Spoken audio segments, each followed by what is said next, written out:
Bubba, you need to get that out of the way. What are you doing, Brayden? Look, why you shut your camera shine out? Huh? This interview's for Auntie Jen, okay? What? It's for Auntie Jen. What? It's No, it's fine. okay. I don't want to press anything else. Okay. It's okay where I'm you are. afraid if I press something, I'm not gonna see you anymore, and I'm not gonna try to do anything else. So that's the plan for what's going on with the video. You're gonna make her cry. She is gonna, yeah, I was just gonna say, she's gonna love this, but then she's gonna be crying like a baby. Yeah. Hey, not my idea. Blame my dad. Blame my dad. Aw. Nice, very nice. I can't slow down. They'll kill me. Making me feel old. Well, join the club. And we're about to make Jen feel really old too. So, sound good. She's gonna kill me for this one. I gotta do my math correctly. So I've known her since 1999. I believe it's been 22 years. That's 13 years ago. Oh my gosh. All of her life. For me, Well, almost all of her life, minus maybe 3 years or so, something like that. Maybe 18, 20 years. my first memory of your mother was the end of April 1981. I just returned from living in Europe, and I was greeted by this little baby. She was about a month old. She was the first grandchild, so mom and dad were really happy. And I remember she was staying here. I think they were both staying here, or they were over visiting. And I picked her up and was carrying her around in the den, and I didn't have a shirt on, and she tried to latch on to my breast. I remember pushing her away with my hands, like, take her away, what's going on? The first memory I have of your mom is babysitting you, being hired to babysit you. Yeah, that was my first memory also. Her having to go to work, telling me everything she wants me to do with you. Her taking out chicken nuggets and telling me to bake them for you. We went for a drive called Batville. Okay, we used to go for drives, just the two of us. But there was this one particular drive that I think I almost gave your mom a heart attack. Where I thought we were in I don't know, I think it was called Batville. And we're driving, your mom's actually driving, and I thought we were doing the chicken drive. There was a car heading over us, and I know we'll never forget this, where I had to duck thinking that we were gonna slam right into somebody else's car. I guess it would be when she started at Baycrest, and it was just sort of like a transitional time. Things were kind of chaos. I just remember how friendly and warm Jen was and is, of course. And we kind of had one of those immediate connections. I would have to say earliest memory would be at the cottage. We were up visiting and Ainsley was there, Jen, Auntie Sandy, Auntie Wendy, everybody, and playing and, you know, having a good time at the cottage would be the first memory. But mostly with a couple girl cousins, you're just like, try and get away from them as much as possible. You know how it goes. That was always a complaint about your mother, that Todd was always pushing her away or teasing her or that was always her memory of Todd. I wasn't trying to be mean, I was just trying to get away. In a long time, we don't work together in the same building, but we still communicate all the time. We send emails back and forth, just sort of checking in to see how each of us are doing. And that's something that she's really good at. She's really good at keeping connected with people she cares about. Even if you don't see each other, she will always reach out just to say hello, right? And I think that's something very unique about her. She's one of these people that you connect with, as Tina said. You sort of connect with them and they instantly become your friend. And when I started, I was her supervisor. As time went on, it was hard to keep that distinction, but by the end of it, we became friends. First impression of mom. Okay, I'll go first. Annoying girl cousin. She got a lot better as she got older. Nice, sweet, loving, She had to be loving to put up with my cousin. Nice, sweet, loving, caring. For me, it was a happy baby, easy to get along with. She hardly ever cried. She was smiling all the time. Easy to spend time with. It was never a problem with her. She spent a lot of time with her grandfather, and she was always easy to get along with. It was never a problem. I don't ever remember her throwing a tantrum. We hit off very well, but I met Jen at work, where I, not Baycrest, at Aero Furniture. We hit it off very well. She trained when I first started.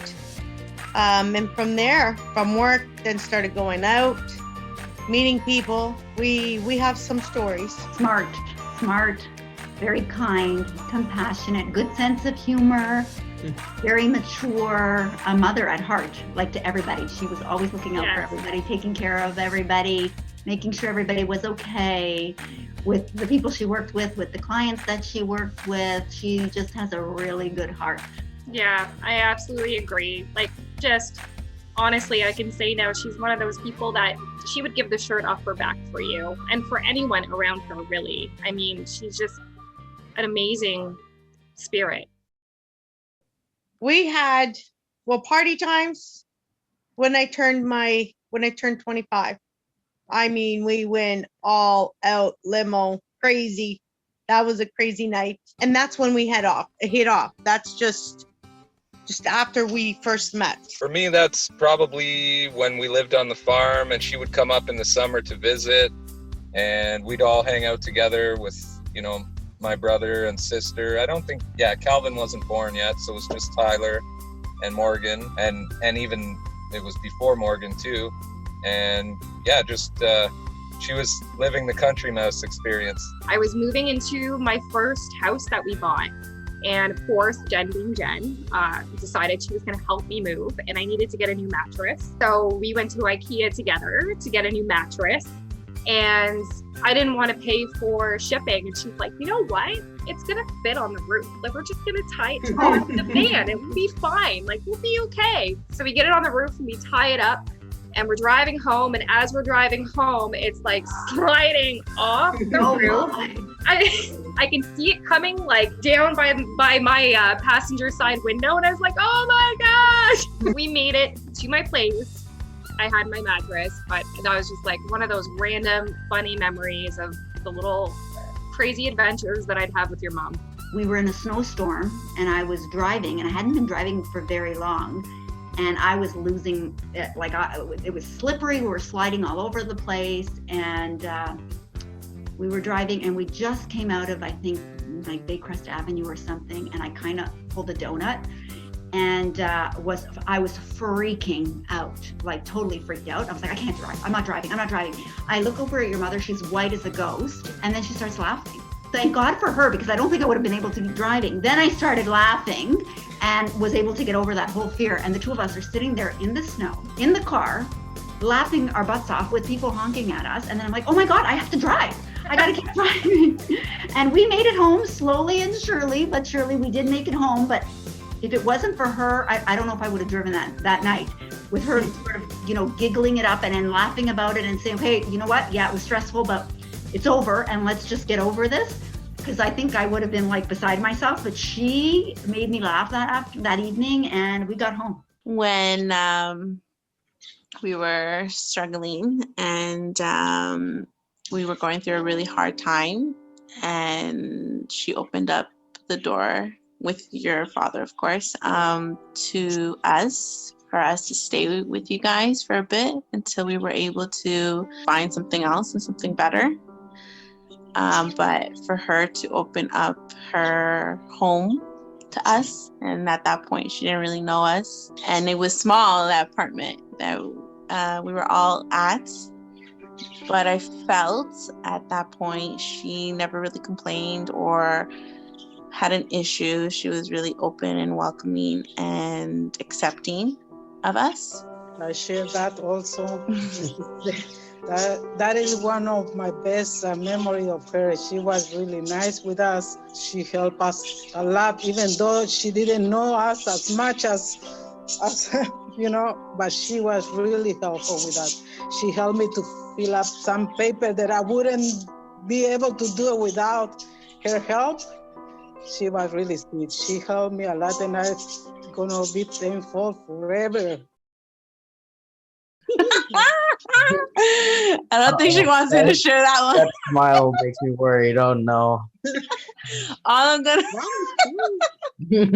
I don't remember any funny stories. Do you want me to? You want me to share? Go ahead. Go wild. God. No, all I'm gonna say is bathroom. That's all I'm gonna say. Uh-oh. What? That's all I'm gonna say. She knows exactly what that is. I'm gonna have to ask her what that means now. No, you don't want to ask her. Yes. Jody. We're gonna show this at the party, so she's gonna know anyways. That's why she's gonna laugh, but that's all I'm gonna say. We're gonna have to discuss that bathroom story afterwards, but Don't ask her, Joey. Trust me. Don't ask her. Just I let her have to ask giggle now because at now I'm that. curious. You should have mentioned it. But yes. For me, it would have been the time I took her to the exhibition. She was 5 or 6. We did all the kiddie rides and she was bored out of her mind. And she saw, I think they call it the Enterprise. I don't like those kind of rides, but I said, okay. So I thought when we got up to the front of the line, they'll say, sorry, she's too small, and I'd get out of it. And the guy said, go ahead. And I went, oh, okay. So we went on this thing and I thought I was going to be sick. It was just way too much for me. And she was giggling and having a great time, and the ride ended, and all I heard her say was, again! And I looked at her and said, are you sure? She said, again! So we paid again, and we did it. I think we ended up doing it 3 or 4 times in a row. I was going to be ill. I hated those rides, and she loved them. She hated like the teacups and the little roller coaster in the kiddies area. She wanted nothing to do with them. Nothing. They bored her out of her. She wanted the excitement of the big rides. What's her most annoying habit? Her most annoying habit? Can't think of one off the top of my head. Should have asked 15-year-old me. It would have been a whole different answer. You really ask the people that question? Really? I think one I can think of is Christmas music at the beginning of November. It always drove me nuts because we shared an office. And if I got in the car with her, I was like, it's not Christmas yet. But your mom loves Christmas. And so the minute the Christmas music was on 98.1, she had that station on. Smoky. Yes. That is a That's- decent one. I share that too. Smoking. Yes. Everybody agrees with that, I think. Well, I can't speak against that one, so. Oh, the annoying thing of your mother, what she doesn't, due to that we're all European, is shrimp. Okay? Shrimp and pineapple. That's annoying. It's annoying that she's allergic to something, yes. It's annoying where you gotta remember what she's allergic to. You could do that. She doesn't like trying new foods. She doesn't like trying new foods, especially for a European. Fuck. This girl was always right. She's got this intuition that I'd be like, damn, how did she know that? Like, it pissed me off, right? Like, she's really on top of her game, and she just knows stuff. She will talk to somebody, and then she'll come and tell you about the situation, and she remembers every detail. It's annoying, but at the same time, I'm jealous. Yeah. I want to be able to remember and retain all that. Maybe because I'm older and I can't remember as No, well, but I'm with you, Fern. Like she'll remember a conversation someone had 5 years ago, and she'll remember every single detail. And I'm like, what? Oh, your poor father.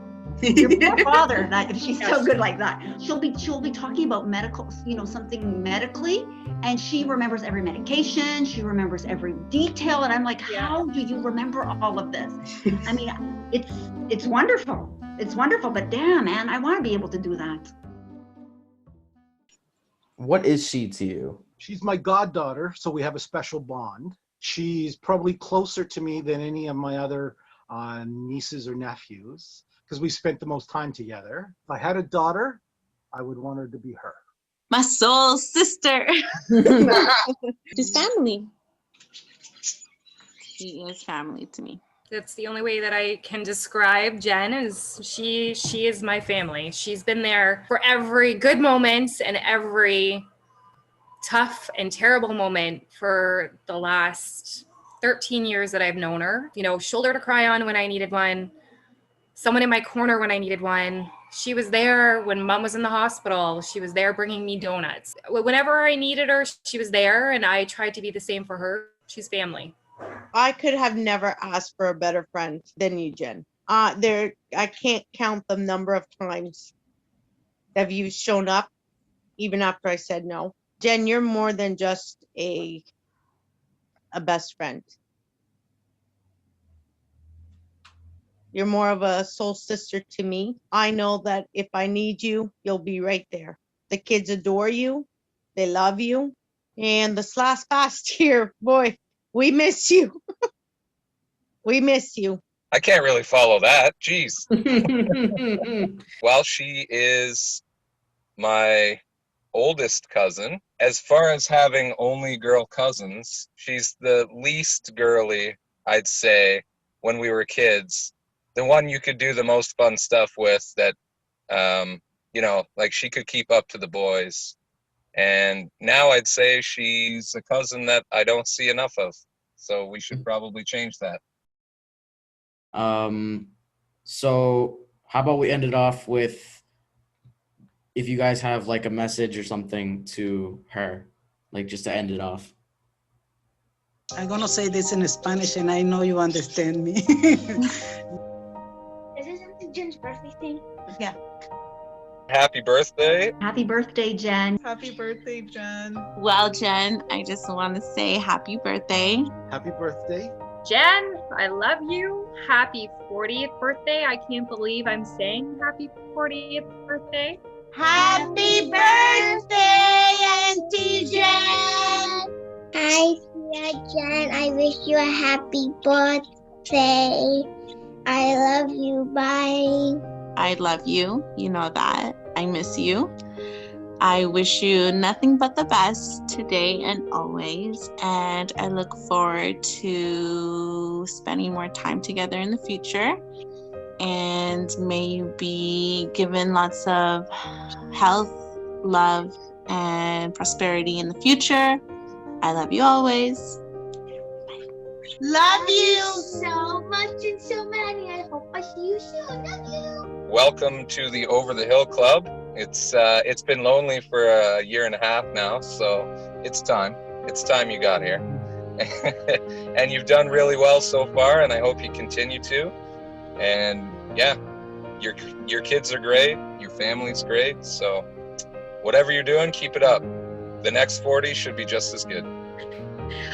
I love you, and I hope that you have a fantastic day, and kudos to your beautiful sons and your husband for putting this together. I'm so happy that they did. What an amazing tribute to you. Yeah, I love you and have a great day.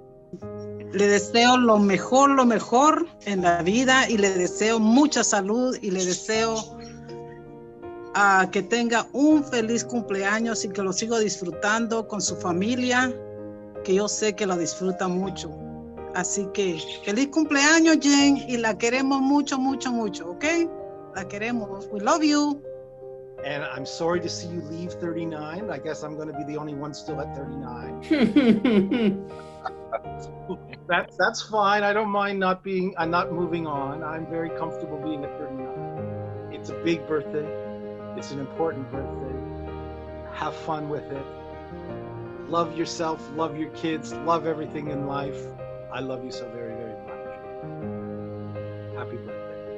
You are a very special lady, and I'm so happy that I was able to be part of your birthday message, and many more happy years of good health, lots of laughter and fun. Happy birthday. Mwah, mwah, mwah. I miss you. I miss your laugh too. It's very contagious. And yeah, hopefully after all this is over that we could all be together like a family again. Yeah. And take care of yourself too. All right. Bye.